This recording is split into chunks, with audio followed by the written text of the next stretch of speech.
ഇന്ന് വീട്ടിൽ നിന്ന് ഉമ്മ വന്നപ്പോൾ കുറേ വഴുതനങ്ങ കൊണ്ടുവന്നിട്ടുണ്ടായിരുന്നു കേട്ടോ. വയലറ്റ് കളറുണ്ടായിരുന്നു, പച്ച കളറുണ്ടായിരുന്നു. അപ്പോൾ ഈ വയലറ്റ് കളർ കൊണ്ട് ആദ്യം ഉണ്ടാക്കാമെന്ന് വിചാരിച്ചു. അപ്പോൾ ഇത് വെച്ചിട്ട് ഒരു പെരട്ടാണ് കേട്ടോ ഇന്ന് തയ്യാറാക്കുന്നത്. നമുക്ക് കുട്ടികൾക്ക് ലഞ്ച് ബോക്സിലൊക്കെ കൊടുത്തേക്കാൻ പറ്റിയ ഒരു ഉഗ്രൻ ഐറ്റമാണ് കേട്ടോ. ഇതുണ്ടെങ്കിൽ വേറെ കറിയുടെ ആവശ്യമൊന്നുമില്ല ചോറുണ്ണാൻ കേട്ടോ. പിന്നെ അതുപോലെ തന്നെ സദ്യയിലൊക്കെ ഒരു ഐറ്റമായിട്ട് വിളമ്പാനും പറ്റും കേട്ടോ.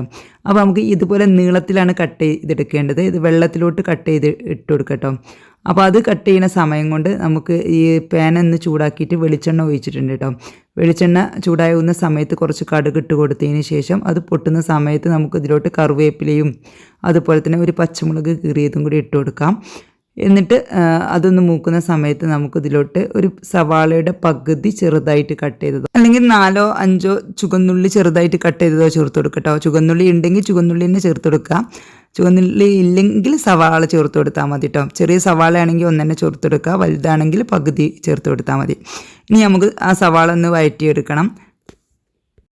സവാള വഴന്ന് വരുന്ന സമയത്ത് നമുക്കിതിലോട്ട് 1/2 ടീസ്പൂൺ മഞ്ഞൾപ്പൊടിയും 3/4 ടീസ്പൂൺ മുളക് പൊടിയും കൂടി ചേർത്ത് കൊടുത്തിട്ട് അതിൻ്റെ പച്ചമണം മാറുന്നത് വരെ ഒന്ന് വഴറ്റി കൊടുക്കുക.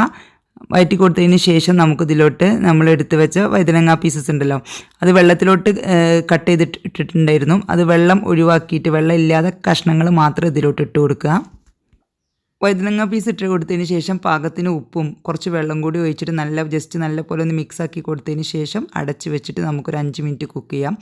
5 മിനിറ്റിന് ശേഷം ഇത് തുറന്നിട്ട് നല്ല പോലെ ഒന്ന് കുത്തി കൊടുക്കട്ടോ. കഷ്ണങ്ങളൊക്കെ ഒന്ന് മെല്ലെ ഒന്ന് ഉടച്ചു കൊടുത്താൽ മതി. അപ്പോൾ നല്ല ടേസ്റ്റ് ആയിട്ടുള്ളൊരു പെരട്ടാണ്, നല്ല ടേസ്റ്റാണ് കേട്ടോ. ഇത് കുഴച്ച് ചോറ് കഴിക്കാൻ നല്ല ടേസ്റ്റാണ്. വേറെ കറിയുടെ ആവശ്യമൊന്നുമില്ല. നമുക്ക് ലഞ്ച് ബോക്സിൽ കൊടുത്തയക്കാനും സദ്യയിൽ ഒരു ഐറ്റംസായിട്ട് വെച്ചെടുക്കാനൊക്കെ പറ്റിയൊരു ഐറ്റമാണ് കേട്ടോ വഴുതനങ്ങ പെരട്ട്. നല്ല ടേസ്റ്റാണ്. വഴുതനങ്ങ കിട്ടുമ്പോൾ എല്ലാവരും തയ്യാറാക്കി നോക്കിയിട്ട് ഫീഡ്ബാക്കൊക്കെ അറിയിക്കണം കേട്ടോ. ഇതുണ്ടാക്കി എടുക്കാനും നല്ല എളുപ്പമാണ്, നല്ല ടേസ്റ്റുമാണ് കേട്ടോ. ഇതിൽ മുളക് പൊടി മഞ്ഞൾപ്പൊടി എന്തായാലും ചേർത്ത് കൊടുക്കണം കേട്ടോ. അപ്പോൾ നല്ലൊരു പ്രത്യേക ടേസ്റ്റാണ്.